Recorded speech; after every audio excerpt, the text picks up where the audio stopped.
안녕하세요. 엄마 말놀이 긍정맘입니다. 말은 느리지만 행복한 아이 만들기 함께해요. 긍정이에게 언어 치료를 시작하면서 가장 고민했던 부분이 바로 언어센터를 어디로 가야 될지였어요. 어떠한 방법을 골라야 되고, 그리고 어떤 걸 가장 중요하게 봐야 될지, 그리고 가격은 얼마일지, 그리고 치료 방향은 어떻게 해야 될지 정말 고민이 많았거든요. 그래서 제가 생각했던 거, 그리고 선생님들을 만나면서 요거는 정말 중요하다 생각했던 거 5가지 알려드릴게요.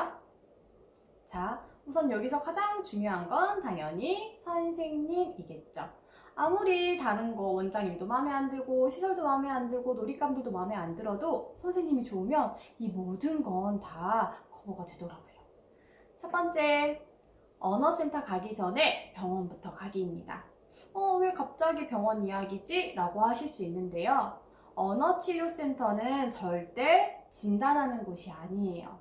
그냥 발음 교정이나 아이의 언어를 치료하는 곳이기 때문에 꼭 병원부터 가셔서 정확한 진단을 알고 가셔야 돼요. 단순히 언어 지연인지 아니면 설소대 문제나 아이의 마음의 병 때문에 말문을 닫은 건지를 꼭 아셔야 되는데요. 진단이 잘못되거나 느릴 경우 치료 효과도 더디거나 아이가 더 힘들어지는 경우가 많이 있거든요. 치료의 시기도 놓칠 수 있고요. 그래서 꼭 병원 진료부터 본 후에 병원 결과를 가지고 꼭 언어치료센터를 가야 되는 게 가장 중요하고요. 어디 병원을 가야 되냐? 소아정신과부터 가셔서 진료를 보셔야 돼요. 두 번째, 언어센터는 3군데 이상 상담 받아보기. 우선 언어치료실마다 원장님이나 선생님 그리고 교구, 놀잇감 이렇게 달라질 수가 있거든요. 아이가 치료하는 방해 환경이라든지 복도, 다른 아이들은 얼마나 있는지에 따라서 아이의 치료 환경이 그때그때 변화가 될 수 있기 때문에 되도록이면 꼼꼼하게 보시는 게 좋고요. 가장 중요한 건 바로 이 3번째, 선생님의 경력을 꼭 물어보셔야 돼요. 몇 년 차인지, 그리고 혹시 자격증이나 면허증이 있다면 어떠한 종류의 것인지가 정말 중요해요. 민간 자격증인지 아니면 국가 자격증인지가 중요하거든요. 그리고 대학에서 이렇게 공부를 하고 나오신 건지 아니면 민간 자격증을 따서 그냥 언어치료 이제 수업을 하고 계신지도 여러 가지 방법이 있기 때문에 꼭 확인을 하셔야 되는데요.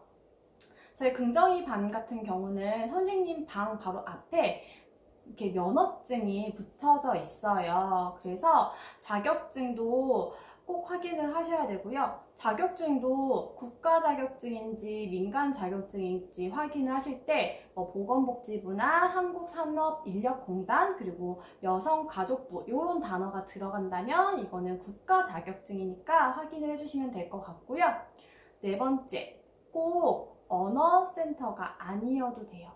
요즘에는 복지관 그리고 대학병원, 언어치료센터 이렇게 크게 나눌 수 있는데요. 복지관 같은 경우는 가격도 저렴하고 그리고 수업의 질도 좀 높다고 저는 알고 있어요. 그래서 그렇게 진행을 하셔도 될 것 같고요. 언어치료센터를 만약에 다니고 있다 하면 2회나 아니면 1회 정도만 주 1회, 주 2회 나눠서 가시는 것도 좋을 것 같아요.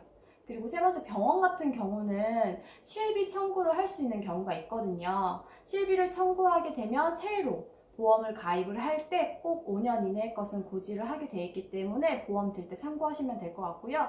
실비가 된다는 것 자체가 굉장히 큰 경제적 부담을 덜 수 있기 때문에 알아보시고 언어치료 받으시는 것도 되게 좋은 방법인 것 같아요.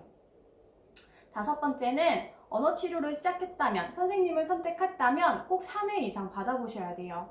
우선 아이가 선생님을 얼마나 좋아하는지 그리고 라포 형성을 하기까지는 적어도 3회 이상은 선생님과 아이가 소통을 해야 되기 때문에 3회 이상을 받아보시는 게 정말 중요하고요.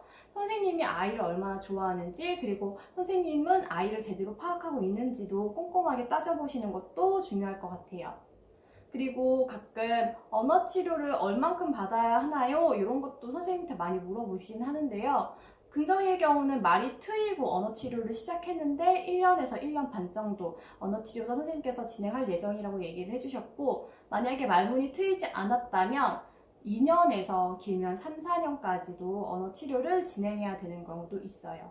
그렇기 때문에 장기전이라고 보셔야 되는데요. 이렇게 장기전으로 가면 갈수록 솔직히 엄마하고 아이는 많이 지치는 경우가 있어요.